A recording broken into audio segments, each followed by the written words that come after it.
पंढरपुर में एक घनघोर बादल ने आकर के आक्रमण किया।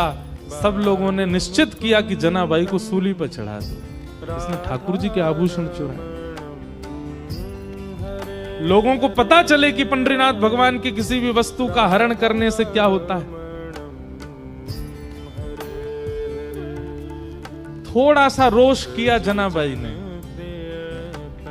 पंढरीनाथ के सामने जनाबाई कहती हैं, बोले कि नाथ मुझे सूली पर चढ़ने में दिक्कत नहीं, पर कल को आपके भगत बहुत डरेंगे। जैसे रात में मेरे घर आ गए थे, मैंने तो द्वार खोल के भीतर बुला लिया था। कल को किसी और के घर जाओगे तो कोई द्वार खोलेगा नहीं। आपका क्या पता, कहीं कड़ूला छोड़ के चले जाओ, कहीं मुकुट छोड़ के चले जाओ, सुबह आरोप लगे तो। लेकिन जनाबाई क्रोध तो कर रही है, लेकिन प्रेम में कर रही है। ठीक है, पर मुझे स्वीकार है। किसी ने प्रश्न किया, नामदेव जी ने क्यों नहीं रोका? क्योंकि नामदेव जी जान गए थे कि ठाकुर जी अब जना को संसार में नहीं देखना चाहते, उसको अपने नित्य निकुंज में बुलाना चाहते हैं। वो सदा उनके पास रहे, ठाकुर जी की वो इच्छा है। सब लोगों ने सूली बना दी और जनाबाई को उस पर चढ़ा दिया।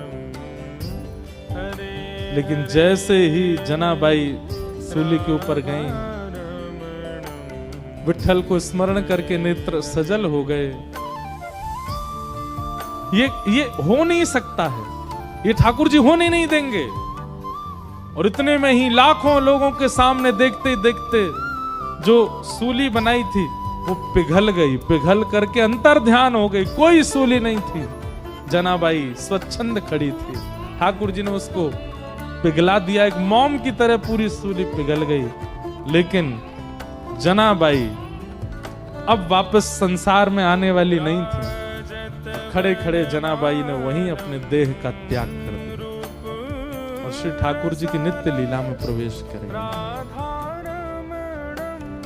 आज भी जनाबाई का गोपालपुर गांव है पंढरपुर के पास, वहां सब व्यवस्थित है। जनाबाई के हाथ के थपे हुए कंडे जिनमें से विठ्ठल विठ्ठल स्वर आता था वो भी रखे।